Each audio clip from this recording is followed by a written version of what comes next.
Well, without further ado, we're going to get started. My name is Julia. I'm the owner of Fromage Kitchen, and I'm so excited to welcome you to this month's Voyage Fromage, which is really special to us because we are highlighting the cheeses of the British Isles. And that is, I think, a really underappreciated or underknown area of cheese expertise and incredible makers that we're really excited to share with you. And the reason we're doing this on a Saturday afternoon is because I am so pleased to turn this presentation over to Yvonne from Neal's Yard Dairy, coming to us from the caves in London.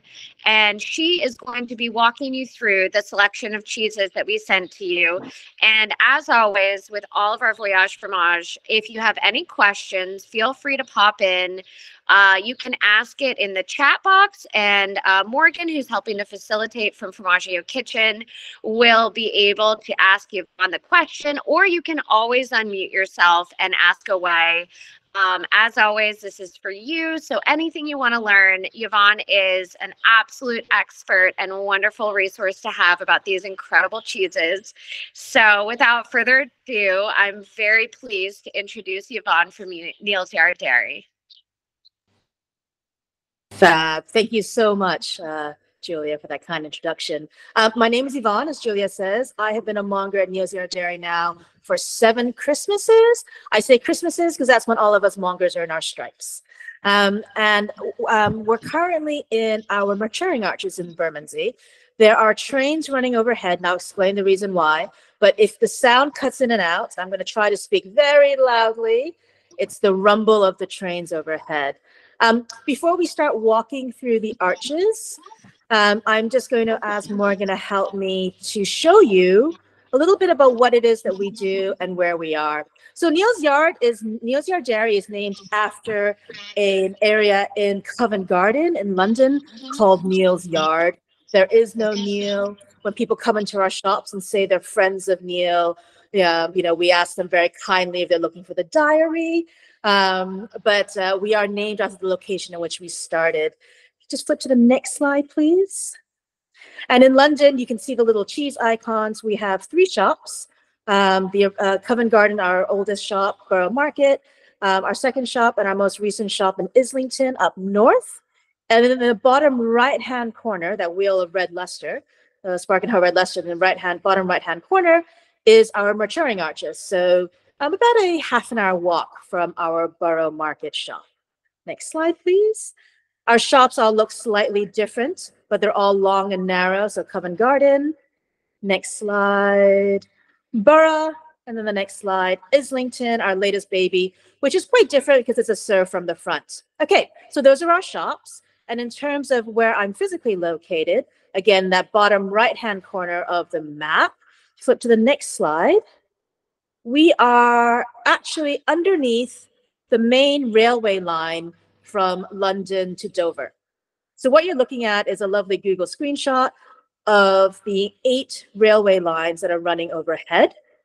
So our arches are 8 railway widths long. That makes sense. And the reason why these railway arches work really well for us is because they're made of Victorian brickwork. So with the Victorian brickwork, it helps to regulate the temperature in the arches where we are. And as a result, we spend much less energy on climate control than we otherwise would have. So we flip to the next slide. We used to mature cheeses in our shops, and that is our Borough Market shop in the mid to late 90s, when we were mainly using it for maturation. And then what looks like a prison on the right-hand side is actually our gated yard. So you can see the round tops of the arches, why we call them the maturing arches. And what you can see at the top there are the railway lines and the Victorian brickwork where I'm standing. I think that is the last of the photos. Oh, sorry, last photo is the floor plan, so you get a sense of where we are. The white bits are non-cheese contact. The blue bits are for packaging. The bits that you're most interested in are going to be the red arches there. Each one of those you can see is long and narrow. We're mainly going to be in the 2 arches on the right-hand side. You'll see there's a series of 5 little rooms stacked up. That's our soft cheese corridor, which we'll go through first. And then we'll spend time in hard cheese 10, which is the arch directly adjacent to the left, where you can see what looks like bookshelving on this diagram. Does that make sense? Everyone clear about where we are and what we're about to see? Fab. In which case, I'm going to try to turn this camera around, show you what I'm seeing. Can you see those little domes up there? That's the top of the railway arches. As we go through, and apologies if I walk too fast, someone tell me to slow down. What we have here in our soft cheese corridor is a set of 5 different temperature and humidity controlled rooms.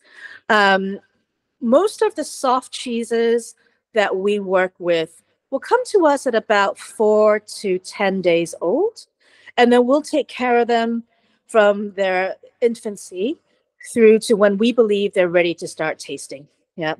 So the first room is our drying room, which I'm not going to show you at the moment because there's really nothing in there.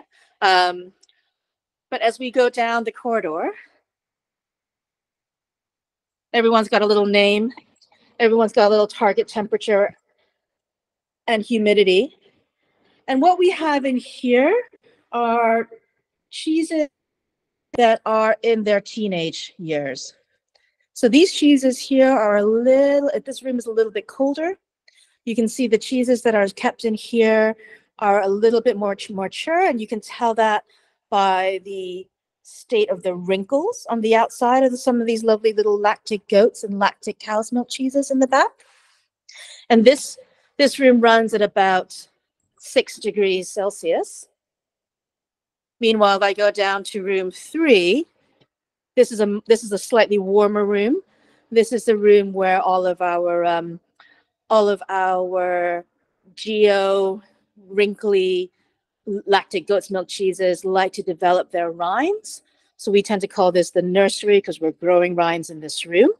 So slightly warmer than room 4. And you can see that over the weekend, while everyone is out enjoying the London sunshine, we end up with all of our little beauties in here growing their lovely wrinkly rinds. So one of the cheeses that you have in your selection is Dorston. Dorston made by Charlie Westhead and the team out in Herefordshire. It's a little lactic goat's milk cheese. And you can see 3 different batches that we've got in here at the moment: 2703, 27th of March, the 31st of March, and the 3rd of April. And I'm going to get a little close up later on so we can see how these 3 cheeses look in their different stages of development. But I'm going to ask you as we do that to also have your Dorston ready to cut, because we'll be tasting it together, and I'd love for you to hold up what your Dorston looks like compared to what my Dorston looks like. Okay, so our little nursery for our little goat cheeses. Any questions so far?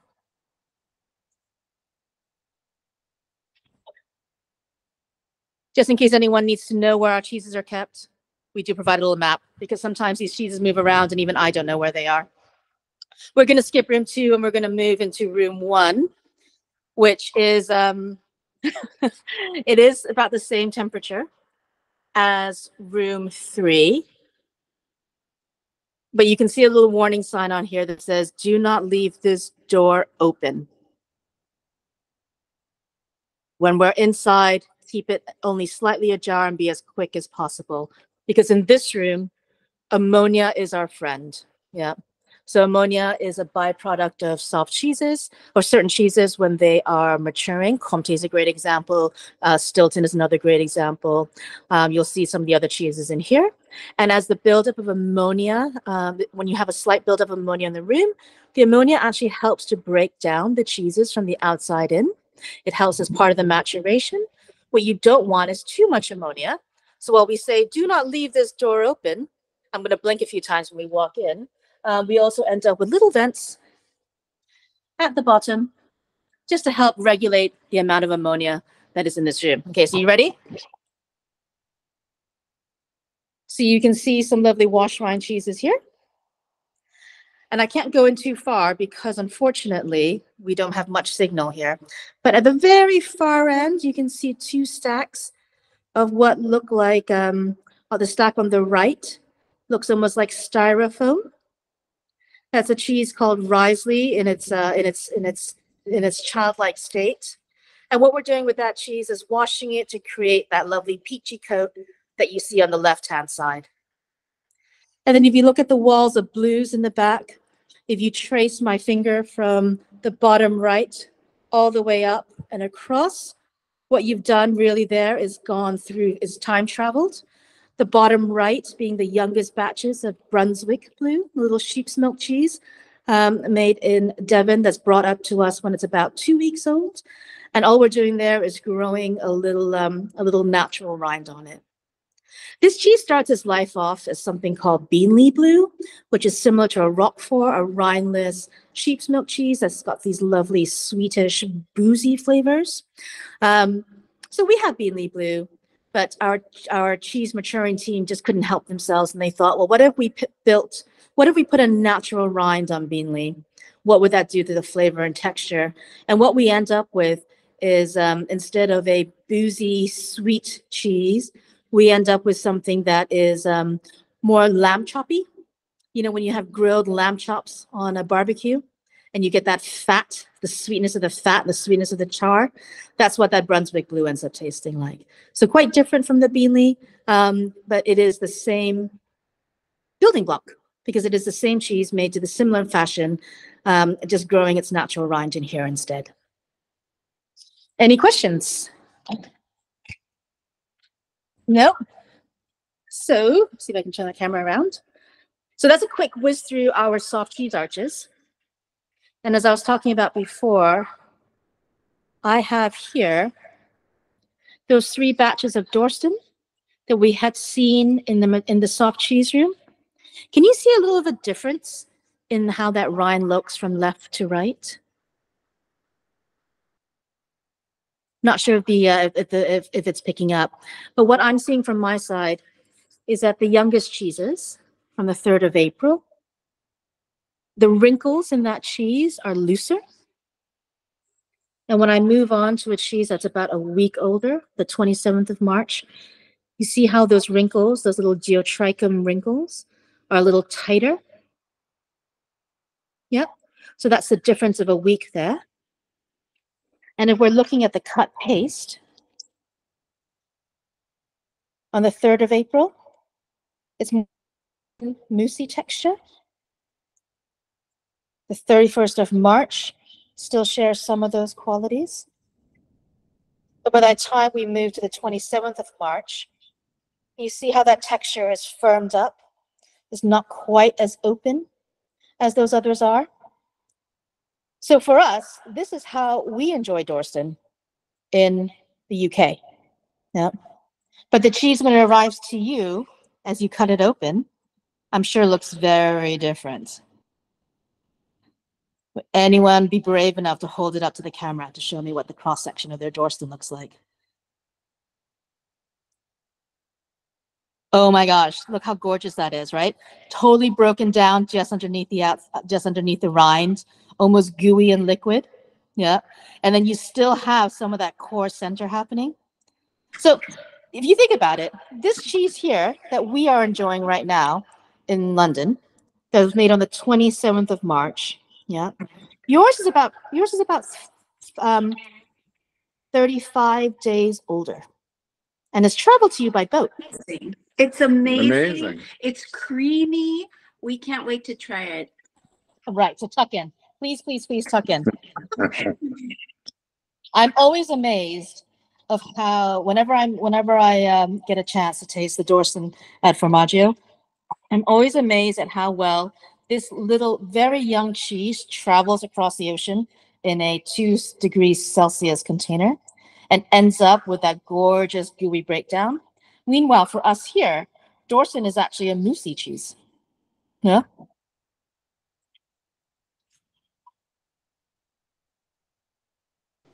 What kind of cheese did you say it is for you at Dorset? It's moussey. You see that texture?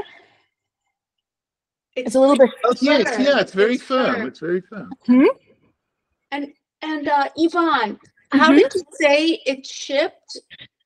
It's shipped by boat Oh my in God. little wooden containers. So we put them in wooden crates, which I can show you later on. And then it gets wrapped into a cardboard box. And then it goes onto a pallet. And then it sits in a container that's refrigerated at 2 degrees Celsius, which is about 45 degrees Fahrenheit, I think. I said that with a puzzle.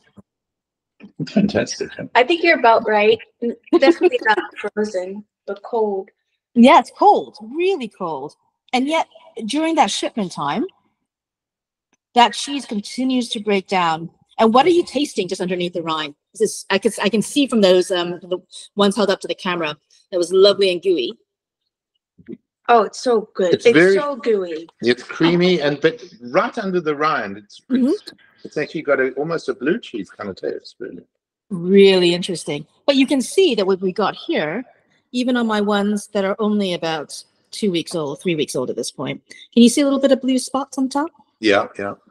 And I wonder if that's what's contributing to a little bit of those blue cheese flavors that you're tasting. Mm-hmm. And what does the core taste like for your cheese? Does the core of your cheese, the middle, look more similar to mine? Turn it around. Here's a bit of No, it's much creamier. Oh, the core. the middle. Wait, here we are. I'll give you the camera. It's pretty. Oh yeah, it looks more familiar to me, doesn't it? Yeah, That's It looks very more like this. in the center. Mm. Is there any milkiness still in that and coming through? Yeah. yes, very much. Let's see. Yeah. We're kind of confused by the camera, but Don't let the camera confusion take away from the cheese enjoyment. But thank you, I appreciate it. I'm pretty excited about this area that is gooey oozing out. Ooh. We knocked it about before we realized we had to be gentle. It's beautiful. Congratulations. It's a great cheese. Well, I'll let Charlie and the team know. They are very talented cheesemakers down in Neal's Yard Creamery. Anyone else have a cheese that's a little bit less developed in front of them? All about the same. Yeah. And for me, I love this cheese at this time of year because in the UK right now we have a lot of forced rhubarb, and just a rhubarb compote with these lactic goats is just, for me, the way to enjoy goat's cheeses in the spring. I'm Light sorry, touch. how old did you say our cheese was? Your cheese is about 7 weeks old. Okay, thank you. It's delicious. Amazing. Thank you. Yeah, this And cheese is amazing. We love it. And we did a mocktail, a fig honey lemon mocktail with it. Oh, yum. And it is phenomenal. So yeah, this is insane. Hey. I want to make out with this cheese. That's my official review. Don't tell I anybody like that kind of tasting yeah. note. I want to make out with this cheese. That's fabulous. Do you ever have it with a little bit of fresh ham? Ooh. So if you, one of my favorite things that Grania does, Grania is Charlie's partner at Neal's Yard Creamery. And when I remember one day when I was visiting them, they had an arugula salad with just like little slivers of like fresh ham on top. Not the the one that hasn't been cured for too long. And then Dorston just like sliced on top, and it was one of my favorite lunches, just because all those textures and those flavors combined. It just reminds me of Grania and the creamery that overlooks the Golden Valley on one side and the Hay Valley on the other side. It's actually a magical place. If you ever get to Hay on Wye, do stop by Neal's Yard Creamery. Beautiful, beautiful part of the world. We just tried it with the jam or the marmalade actually that they sent. That onion marmalade. It tastes really nice. Amazing.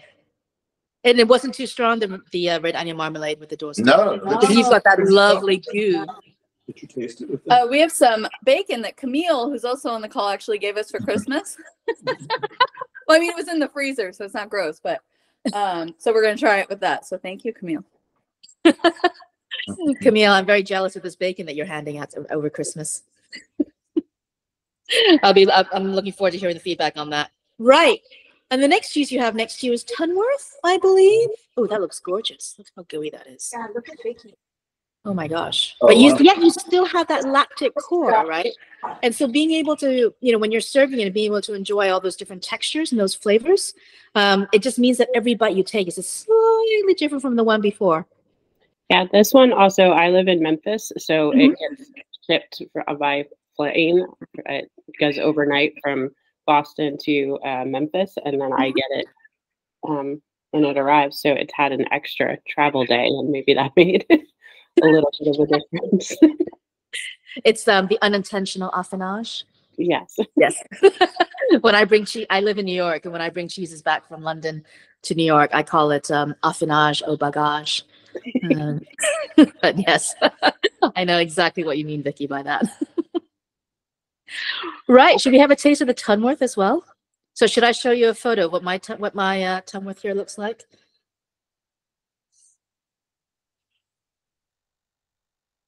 Can you see a lactic core here as well?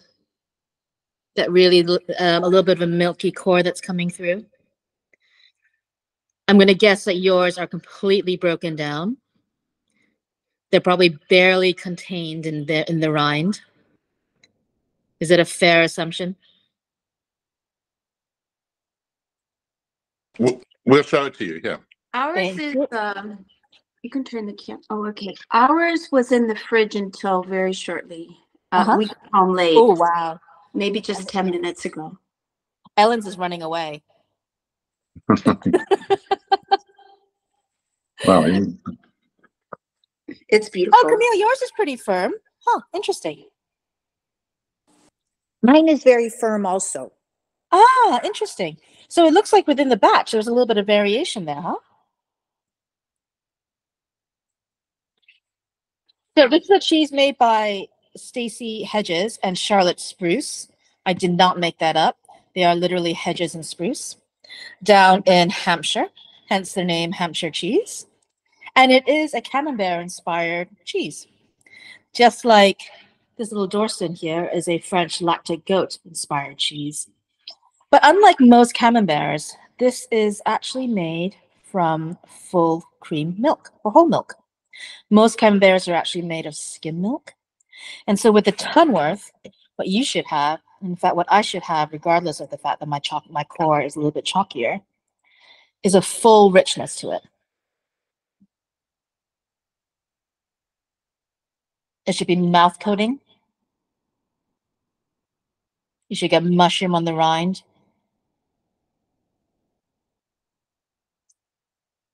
A little bit of roasted broccoli. How does yours taste?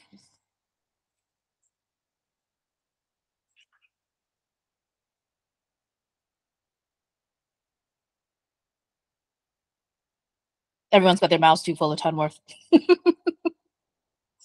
So when Stacy and Charlotte, when Hedges and Spruce first started making this cheese in the late 90s,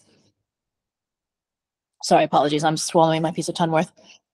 They started making it in first on Stacy's kitchen table, and then later on they moved into a really small creamery where they spent most of their limited budget on fitting out the cheese making room, and they had 2 rooms to mature their cheese. One, the hastening or a little nursery room, a little warmer room, just like the room 3 that we saw, slightly warmer in temperature. And then they had a drying room, and that was it. They only had the 2 rooms. But for them, starting out as cheesemakers in the late 90s, they were unsure of 1, what the success of the cheese was going to be, and 2, they didn't have that much capital to spend. So they only had 2 rooms that were very drastic in their condition. So one of the ways that we worked with Stacy and Charlotte was to, I think it was like we started in the late 90s.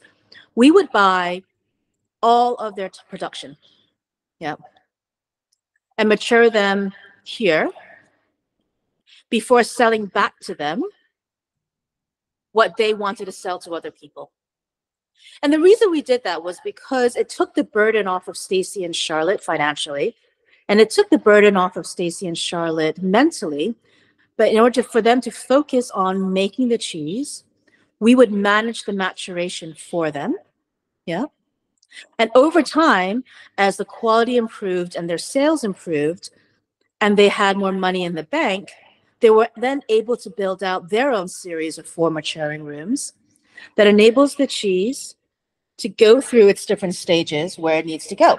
So the first stage of a cheese like this will be in, this cheese is dry salted. Yeah. So it has to be salted, and then it has to go into a warm room for about 24 to 48 hours. And then it gets turned about 3 or 4 times a day. And that room is usually about 15 degrees Celsius. And then it goes into a drying room, yeah, where it's a very low humidity room, yeah, in order to stabilize the rind. And it sits in a drying room for 24 hours before it goes into what we call a holding room at about 6 to 8 degrees, yeah, where the cheeses will then start to break down and the rind will start to grow, yeah.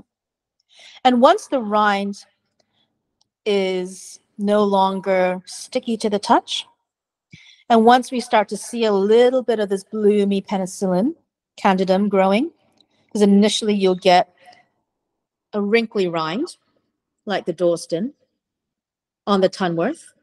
The Yeoh will grow first. And you can see that a little bit underneath this rind here. You can see a little bit of the wrinkliness coming through. Yeah. But once the penicillin, once the white mold starts to develop, then the cheese gets wrapped in order to prevent it from drying out any further, because they're quite small, as you know. And then they go into a 4-degree room for about 3 to 4 weeks. So without that series of different humidity and temperature controlled rooms, you don't get the nuance for this cheese that you otherwise would have. Yeah, can you imagine if you were moving from, you know, the hot sauna to the cold plunge pool? Yeah, and those were the only 2 conditions that you had to mature your cheese. The 2 rooms did not have enough nuance to help bring out those flavor and textural complexities of this cheese. So by helping Stacy and Charlotte in the first few years, we were allowing them to focus on the cheese make while we focus on the maturation. And then as they built up the confidence in their cheese, they were able to fit out their own creamery to have those 4 rooms that were necessary. So that's in a way not dissimilar to how we work with many of our soft cheese makers today when they're starting out. Yeah. So where we can, and if they need to, yes, we will take on some of the maturation, even for our well-established producers like Charlie and Grania, and even now Stacy and Charlotte. We still like to control the maturation in-house for the cheeses that we sell. And the only reason is because different batches will require slightly different maturation pathways because of the differences in from day to day. We all know that every wine vintage is not the same as another. Yeah. So when you think of cheese, you need to think of these different production days, which are governed by the milk, the main ingredient cheese making, which might be different, which will be different from day to day. And then you are taking that liquid, distilling it down to its solids, and then fermenting it. So those variations that you see on these 3 days of milk, those different vintages, will mean that these 3 cheeses, these 3 batches of cheese, might require different maturation pathways. Yeah. So we like to, even now, even with our established cheese makers, we still like to mature our own soft cheeses. And because it also gives us a little bit more control of when we want to release them and when we feel they're at their best. Yeah. Knowing that we're sending cheese to Boston, to Memphis, Vicky, I'm very excited about that. And even selling in our shops here. So different customers will require the cheeses to be in different profiles in order to be enjoyed at their best when they reach you. So that's the work that we do on the maturation side. And you see it mainly with our soft cheeses. Any questions? All right, I'm going to try not to trip on anything as I walk from the soft cheese corridor. I have a quick question. Uh-huh. Do you have a lot of new cheesemakers coming? We work currently with we sell cheese from about 45 cheesemakers at the moment. And we're always working with about 5 to 6 or 7 new cheesemakers, some of whom we will sell their cheese over time, some of whom, and there'll be great success stories. Others, it might not really, we'll work with them, but they might have a longer development process than others. Yeah. So, we have one cheesemaker that we started working with 8 years ago, and theirs is still very much a cheese in development. So we'll still work through that with them. But because our business is very hands-on, and the work that we do with our cheesemakers is quite intense. We don't have the capacity to work with hundreds upon hundreds. Yeah. Everyone talks about the great cheese renaissance in the UK, British cheese renaissance in the 90s and 2000s. And that's really only because we've had a lot of people making initially British continental style cheeses in Britain, but calling them by different names. So you can have a Tunworth and a Button Mill and a Finn, and they'll all be inspired by Camembert, but they count as 3 different cheeses. Does that kind of make sense? Yeah. Whereas in France, you'll have 70 producers of Camembert. Yeah. So don't be fooled by those numbers. I know a lot of people love to beat their chest and say there are more cheeses made in the UK than there are in France these days. Well, I don't know if technically that's true.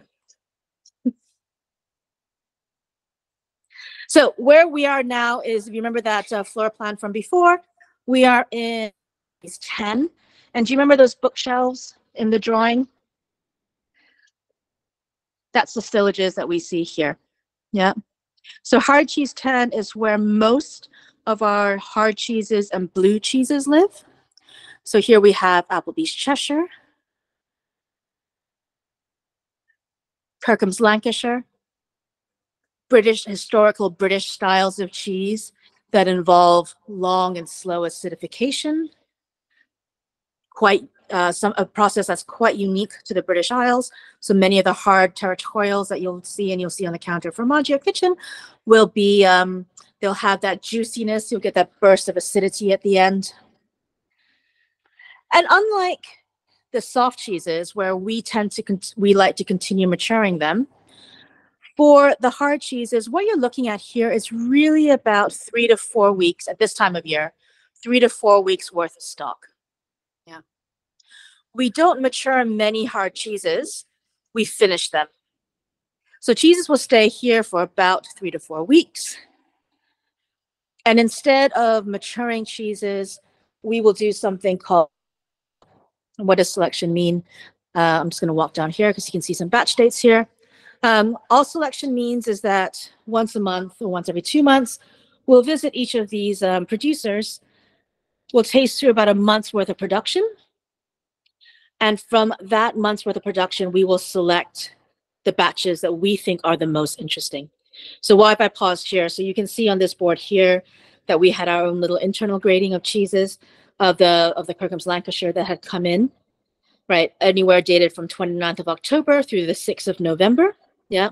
And internally, we're also assessing when those cheeses are ready to release. Yeah. So the batch selections happens at the cheesemakers, where we're selecting those batches that we think are the most interesting. And then once the run of batches comes in to us here in London, we then go through and triage what we believe are the cheeses that are first to go, second to go, and third to go. And they might come in out of date order. Yep. Because some cheeses might reach their peak sooner than others, just like you won't sell or consume every single vintage of wine at exactly the same age. Does that make sense? Yeah. So as we work with the hard cheeses, how do we know what to select? I don't know if you probably can't read this. This is basically our wall of, we call them word clouds.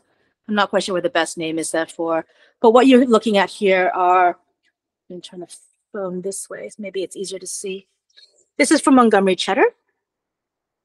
And here you can see that what we're looking for are some of the make notes of the batches that we think are the most interesting. We have guidance on the cheese care that happens whilst they're in their arches.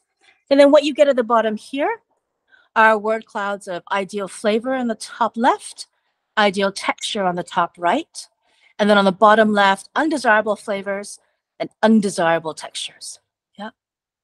This is these are clouds that we everyone submits to Gareth, who looks after the cheese maturation team. Everyone submits to Gareth what they like, what their customers appreciate the most, whether it's from our retail team, our wholesale mongers, my personal consumption, and anything that comes up as most attractive. So here, the ideal texture for Montgomery's on the top right will be firm, smooth, dense, hard, crystalline. We don't want anything that's claggy. What does claggy mean? It's not an American term. Claggy means it's like something that sticks to your teeth. Yeah. Undercooked pastry is claggy. Yeah. Pastry that's too thick but dry is stodgy. Yeah, so that might be another word you see somewhere. Corky means when you bite into it, it falls apart into like little almost like the wine cork, right? It falls apart as you bite into it. Anything that's wet, anything that's too dry. But interestingly, I don't know whether you can see, dry appears as both an ideal and an undesirable texture, which I love. Anything that's too acid, too aggressive. But what we're looking for are really savory, brothy, rich, beefy flavors. Yeah. Does that make sense? And what we do is we have those similar word clouds for all of our cheeses. They change over time, so we'll refresh these words clouds every 2 years, only because we do. And when Bronwyn and Sarah are selecting cheddars every 2 months, those are the characteristics that they will be looking for. Yeah, that's how we know what to select. So this is the Montgomery Bay. Say hello to Jamie's Cheeses, made by Jamie Montgomery down in Somerset. What I love about his tags is the sparseness of it. Some people have super fancy tags with photos and drawings and multicolored. His basically has a stamp, so you know what cheese it is. On the back, you know when the batch was made. So this batch, for example, was made on the 18th of April, 2023. Yeah. And this batch over here, well, these are all April cheeses, but you get the idea. Turn around. As the cheese is cut, we're going to be looking for this fissuring. Sorry, I see this reflection from the light. Can you see a little bit of that fissuring that's coming through? Yep. Cheddar is a noun as well as a verb. And then one of the results of cheddaring, the stacking of curds on top of each other as a way of driving out excess moisture, also means that it ends up elongating those protein strands. So when you pick up your piece of Monty's, I'm just going to ask you to bear with me and do a couple of things. Yep. If you could somehow, which I am struggling to do one-handed, so my apologies, cut a long sliver from nose to rind. Yep. And then if you're able to pick it up and snap it between your fingers, you should almost hear a break. Can you feel that?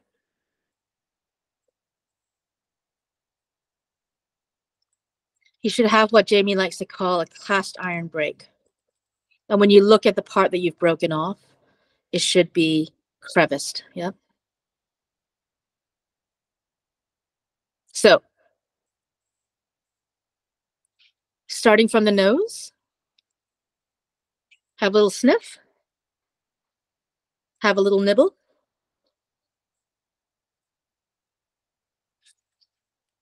And then near the rind, just break it off.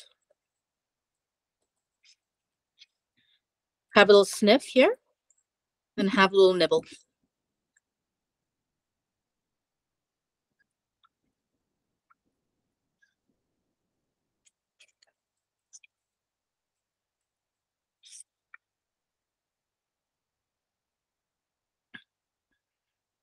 Do they taste the same? Do they smell the same? Are you getting any of those ideal flavor descriptors that you saw on the word cloud? Was it savory, brothy, and rich?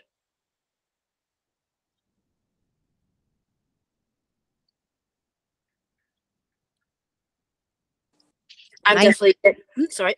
cut my cheese wrong and I know better, so I'm just like embarrassed. Don't be embarrassed. Safe Oh, space. but that is such an amazing description. I hope somebody will share because I didn't cut it right, so I'm not smelling the difference. I'm embarrassed.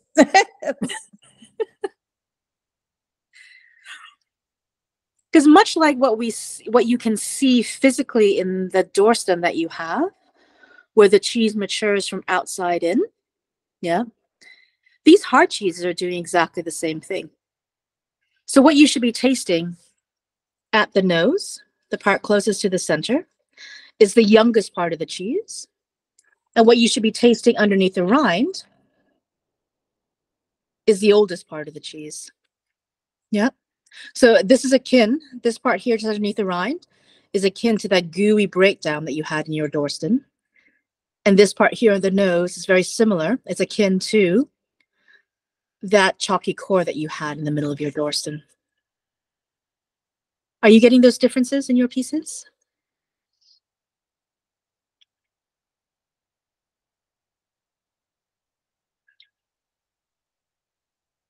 Great. So when we started in 1979, a lot of the cheeses that that Randolph, who founded Neal's Yard Dairy in 1979, a lot of what he was, a lot of the cheeses that he was tasting were either similar from day to day, batch to batch, month to month, and yet he also noticed that there were certain cheeses that differed from day to day, batch to batch, month to month. Yeah. And what he noticed was the cheeses that had those variations had names on them. Yeah. Names like Elizabeth Montgomery, Ruth Kirkham, Lucy Appleby. And so he went to find these cheesemakers, and he visited with them to understand why it is that their cheeses had such variation. Yeah. And a lot of it is exactly as I explained before, with the difference in the milk, the difference of the cheesemaker. Yeah, we all have good days, we all have bad days. Our cooking tastes different from day to day. Yeah. And the difference in maturation conditions, was the grass extra wet? Was it extra dry? Were the cows out? Were the cows in? Yeah. All of that ends up having an effect on how these cheeses taste. Yeah. But when you have a naturally rinded, go back to Monty's. Oh, sorry, you're seeing me. Apologies. You don't want to see me. You want to see cheese. When you have a cloth bound cheddar like this, the reason why a naturally rinded cheese to me always has a little bit more complexity than one that is coated in wax is because you're allowing this cheese to breathe. Yeah. You're allowing that oxygen to help to mature the cheese, those microbes on the outside to help to break down the cheeses. And so you get that gradation of flavor coming in from nose to rind. Yeah. And at the same time, what we're seeing is that change in texture as well from nose to rind. So drier, a bit more brittle here. Yeah. And a little creamier and a bit more buttery straight under the nose. And that keeps it from getting boring. Again, every bite should taste and give you a slightly different appreciation of it. How does this taste with the Red Island marmalade?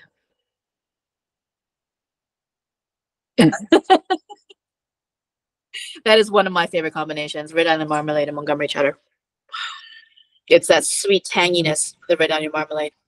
Did anyone get any undesirable flavors or undesirable textures out of their piece?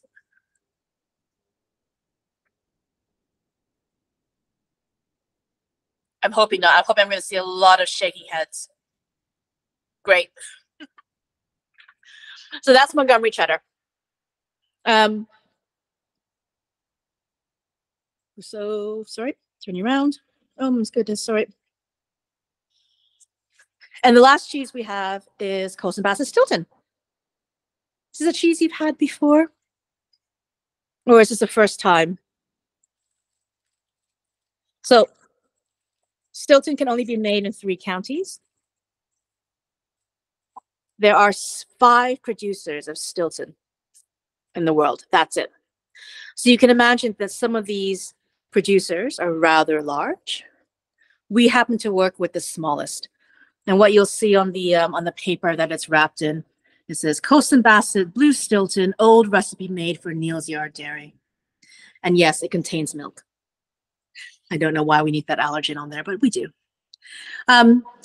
It's an old recipe because these cheeses are made using traditional animal rennet, which allows a longer maturation time, which gives more time for nuanced flavors to develop. It's also made, and it means that the cheeses can be pierced slightly older, slightly later in life, and it's pierced less. So if you look at the cross section of a wheel of Stilton, you can see that it's actually not that blue. Yeah. And you can see that what you end up with is almost like the spider web pattern of the blue radiating from the inside to the out. And that's simply because as Stilton matures from outside in, as the pace of the cheese goes from out to in, yep, just like with the Dorston, just like with the Tunworth, just like with that piece of Montgomery cheddar that we tasted, the white paste is maturing from outside in. When the blue blooms, and you can see the piercing marks here, yep, the blue will bloom from the inside out, which gives it this spider web effect. And the blue is breaking down the paste, fermenting the paste, releasing more flavors from the inside out. So what you end up with in what is a seemingly innocent cheese is a complexity of maturation that's happening here. Yep. Outside in and inside out at the same time. So if you look at your piece of Colson Bassett, and mine, apologies, I smushed it earlier. If you look at your piece of Colson Bassett, what you should end up seeing is slightly bluer, slightly paler.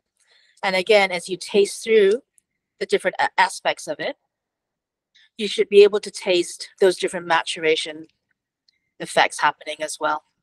Yeah. So if you're able to, I've lost my knife somewhere. If you're able, so bear with me as I tear this piece apart. If you're able to just take a little bit of the paste, the white from the nose, compare it to how that tastes just underneath the rind. It should be more broken down towards the nose, almost spreadable. Should be fudgy underneath the rind. So towards the nose, practically spreadable. Underneath the rind, it should be slightly fudgy. Are you getting fruitiness in your pieces? Yep. Almost like red fruit. And then if you taste from this golden middle right here, where you've got that balancing act of those 2 opposing maturation forces. My favorite part of the Colson Bassett is this little strip down in the middle where everything comes together.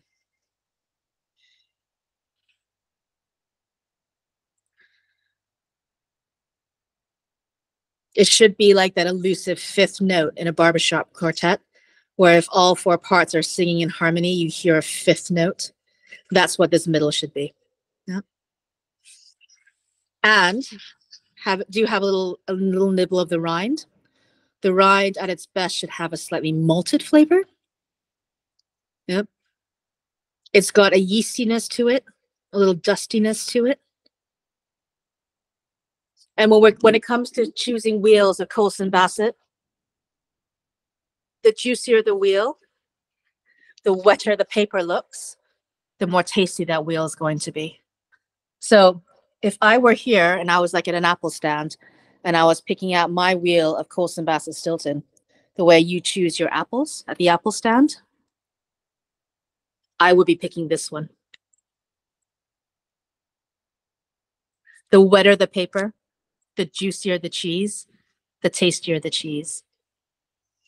This to me looks far too stable. So mongers love this one because it's easier to deal with. But this one is so much more delicious. So don't be afraid of that. Don't be afraid of the juicy rind. What are you pairing your Colson Bassett with?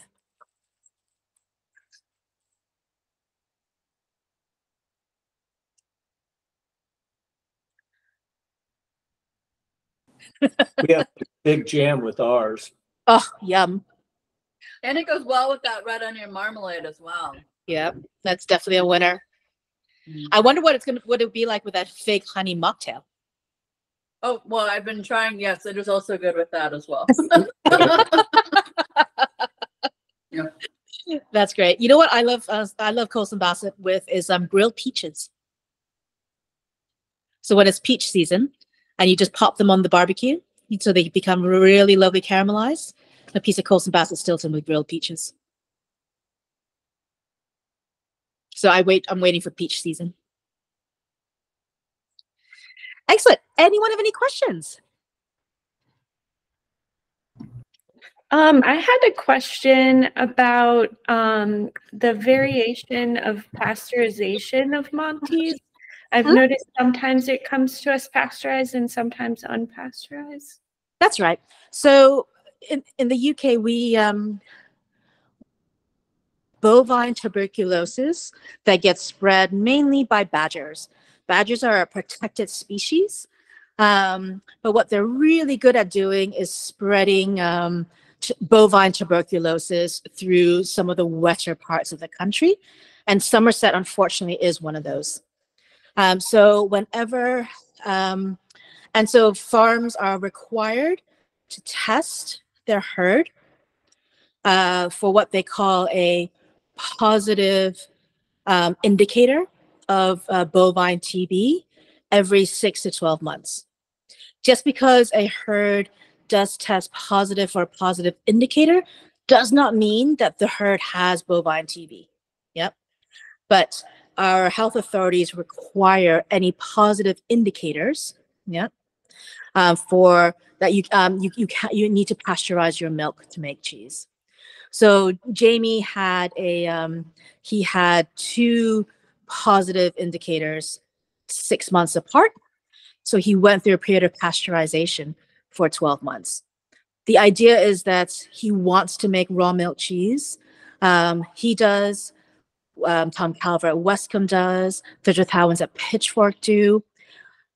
Because they think the potentiality of a raw milk cheddar is worth the complication of having to do the TB testing and having to go back and forth between the milk treatment of pasteurized and unpasteurized. So that's a great question because, a lot of times some cheesemakers say, well, you know what? It's just so much easier just to pasteurize. So that way we don't have to test. We don't have to cull. We don't have to do all of these things. But that potentiality of raw milk, when you have the full spectrum and diversity of microbes that are a reflection of your farm and your feed coming through in the milk that gets realized in the milk itself is so worth it to the likes of the Montgomerys, the Terithowans at Pitchfork, and the Calvers at Westcombe. Yeah. Others will simply say it just makes more business sense to pasteurize, and so be it. It doesn't mean you can't make great cheese from pasteurized milk. Colson Bassett Stilton by law has to be pasteurized. Yep. or by, because it is a PDO cheese and it's one of its PDO requirements is that it's pasteurized. But when you're removing 85% of your microbial diversity via pasteurization, you are limiting the potentiality. Yeah. So that's why we go back and forth between pasteurized and raw. I think we've got one little bit of pasteurized coming up, and then it's going to be raw as far as the eye can see. Great, thank you. We were talking about how the Dorsten comes through to the U.S. So we actually pack it in. Oh, sorry, you're still looking at me still. These little wooden cheese crates. Yep. So you can see here we got a little sign up of how we pack Dorsten for export markets. So we use these wooden crates because it enables the cheese to breathe a little bit. But we don't just put the cheeses in there as they are. We also build a little barrier that goes through, so it almost looks like an egg carton. And what that does is it prevents the cheeses from growing into each other as they travel across the ocean. And it hopefully means that when they come through, the rind is a lot more stable and a lot more intact than before we build the little barriers. Yeah, so it travels almost like an egg carton. These wooden boxes are important to us for the little softies. Because if you paper wrap cheese, they just don't last as long. They don't breathe as well. And especially if you're cling filming, the cheeses just don't. They want to breathe. They want to release moisture. So those papers that Fromage sends your cheeses in, please do reuse them to keep your cheeses. They'll be so much happier than if you were to put them in cling film in your fridges. So yes, that is how Dorsten travels in these little boxes. Any other questions?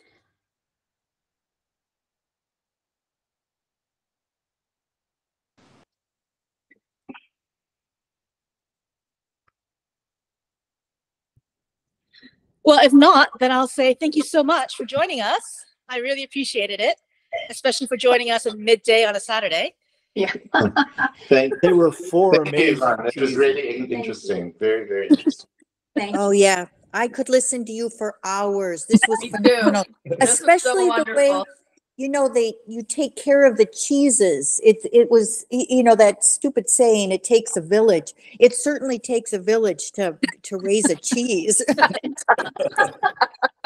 I like that. I think I might have to steal that from you, but don't worry, I'll give you credit. Oh, no need. Beth Ann, I'm crediting you for that one. I do have one stupid question again. No, not at all. Cheeses age from the outside in or inside out? Usually from outside in, apart that would- from the blue cheeses, Okay. where you will have the blues starting to bloom from the inside out. So you've got the two opposing maturation forces in blues. Okay, thank you. Oh, I have a quick question regarding the camembert and the turning, the whole village that requires every day. Yes. Is each little round turned individually, or do you have it on such a rack that you could do multiples at a time? So the French cheesemakers are so good at, apologies. The French cheesemakers are really good at automating parts of the process that they can. And so most larger producers will have automatic turners. Yep. And in fact, someone like Giorgio Crivero, for example, he'll have, machines to turn his cheeses, right? Tunworth, they're small producers. They're still turning each individual cheese by hand, just like the way we do in our arches. But again, we're small. We're nowhere near the scale of these larger ones. So everything for us is hand turned, hand patted.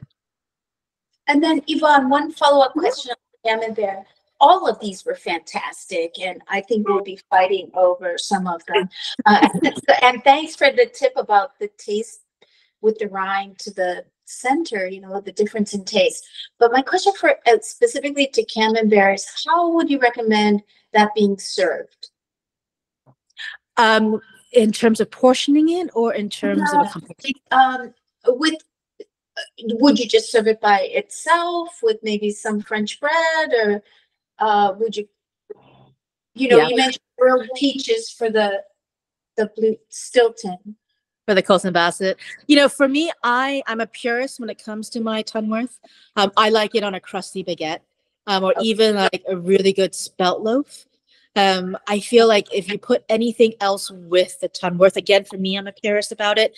It's like when you try to pair anything with truffle, it fights too much. Yeah. So if you have some bitter greens, right, on top of your, baguette with the Tunworth, that's great. It gives a little bit of contrast to it. Bit of radish, right, just for for the crunch and for the juiciness. But I'm afraid I'm a bit of a purist when it comes to Tunworth. No, I appreciate it. Thank you. Thank you. It's one of the most difficult cheeses for me to pair beverage-wise as well. I feel that it's unless you've got something like a Chenin Blanc that's like like a Chablis that has a minerality that cuts through it. I find pairing with those styles of cheeses beverage-wise the most challenging as well. Sometimes you can get away with manzanilla or something, but you just don't want it to fight too hard in your mouth. Okay, that sounds good. Thank you. Thanks. Thank you so much for your time. This has been so incredible. My absolute pleasure. If you have any questions, the mongers at Fromage are so knowledgeable. But if for any reason there's something that they are not aware of, they know how to reach me, and I'm sure they will be able to get those answers to you as well. Definitely. Thank you. Excellent. Thank you so much. Bye-bye. Bye-bye. Bye.